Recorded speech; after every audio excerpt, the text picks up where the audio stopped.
Halo came about because there's so many references we can go to. We got Star Wars. That was our biggest influence was Star Wars. We got aliens, and artists who design the elites, they design them off the aliens. So we thought, how can we make some cool, characteristics behind our characters? And we just thought, like, a game.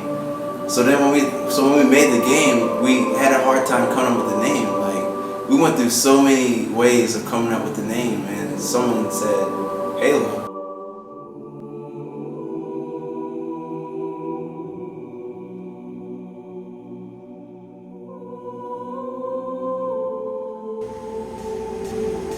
Master Chief, with his attachments, it kind of plays on the issue of, is he man, is he machine, is he a man-sheen? We'll never know. Once again, it's one of those things that's left open for the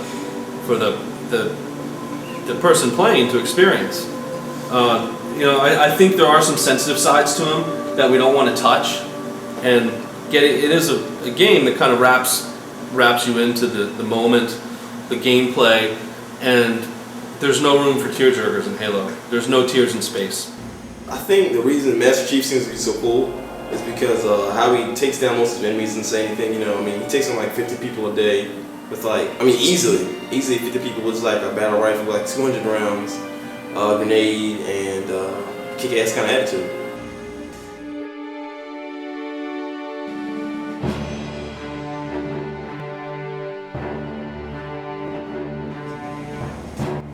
I think with Master Chief's seemingly invulnerability that lends to the user playing the game, as that invulnerability is being passed on to them as they control Master Chief.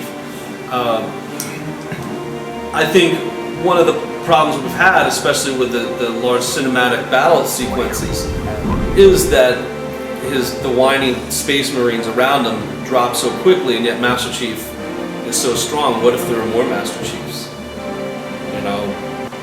There would be no Covenant left anymore. Master Chief, you mind telling me what you're doing on that ship?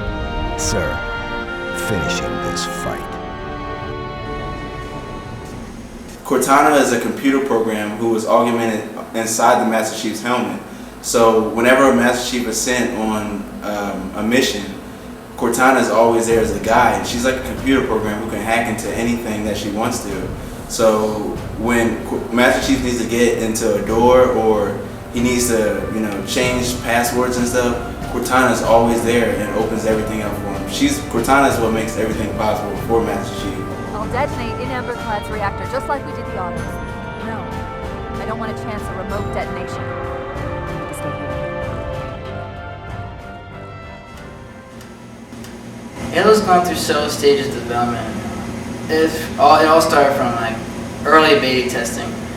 The very first one we called it Halo 0. That was the first version, but it was totally two-dimensional, and that was a big flaw in the game. And we had to scrap it because real world is three-dimensional. So eventually moved to version 2, which we call Halo because we call that the first official version. And that's when it's, we have the 3D graphics. There was very extensive testing. We had to do so many tests. There were so many glitches. There are glitches in the game because we haven't quite figured out what the engine will do. We're still fine-tuning the game to make sure those glitches don't happen. The biggest noobs I ever played against were, of course, Tyrese and Dave. They pretty much suck. It's terrible. I think you need to get their skills up if they want to get jobs here. This game testers like me. Matte paintings are more things that have to deal with paintings on a Wacom tablet done in Photoshop, and I do most of those in probably 20-30 minutes, most for some the sketches. Then I just took some time to figure out how to do each of them and put a few levels because since it's more of a war simulation, we're going to have we have to match it according to the terrain. That's where the environment we're going to be going to fighting in. From one of the favorite ones from the Blood Gulch, is a classic. So we decided to keep that, but we wanted to figure out why Bullet Gulch was so good. Why people like it so much. And we figured out that was mostly because they had it's a really nice although we didn't know, I didn't notice this when I first came with some of the ideas for Bullet Gulch. Some of the ideas were really good, like the hills. It was a nice distance. It wasn't too long. It didn't get too boring. There was ways in and out, but you could figure out the ways. You could figure out ways around the mountain range. Like in one part where you get into the cave and you just come on the side and you just throw a grenade at somebody. Right. But the person knows you go there, but next time they'll just wait for you there. In other maps, it's too big or too many of them or too many teleporters. So we decided to cut that down in 2. We definitely cut that down. And as far as how I came with some of the designs and the maps, they say the best teacher is history. So I look back on some of the human history from Roman and Greek culture, and I look back on our first game and just kind of modded it from there.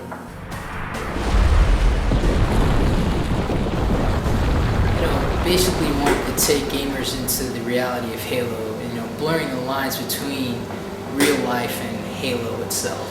The textures, provide something that, just pops out at you. You can see the characters and think of them as in real life. It kind of makes you have that shock factor. You go through these different environments and you experience them. You're not just playing the game, you're experiencing Halo. And that's what we strive for, and that's what I'm striving for in terms of the direction of the art itself. Another aspect now that's coming up in the new upcoming Halo 3 is about the brutes. And we wanted to take the step above what was actually in Halo 2, because the brutes were brought out. They were kind of these hairy beings that were there and kind of not really developed upon, and we worked on it so much more in Halo 3. Our basic concept design was merging a gorilla with a rhinoceros. If you can think of that concept of the plating, the armor, that combination would bring is what we brought forth in Halo 3. He has his own personality, he has his own way of moving, he has his own identity and look to him. So he's just a Marine with attitude. For our non-action cinematics, that's what we want. We want the person to step back out of the stinky helmet and the sweaty shoes of Master Chief for a little bit and see what is going on. For that moment, you're having an out-of-body experience. The cinematic, once again, it sort of flavors. It's the butter on your popcorn. It's the limas in your succotash. It makes it a whole other thing. It takes the game out of this is a little sequence that I'm playing to this is a living, breathing movie that I'm changing. That's what cinematic does. And that's what we strive for, and that's what I'm striving for in terms of the direction of the art itself.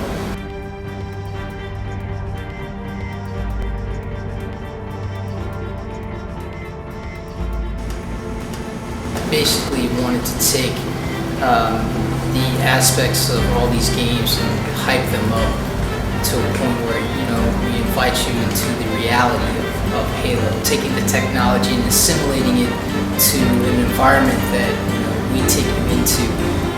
Gamers can not only just play the game, but they can actually experience this reality, experience the textures, the environments that this game provides.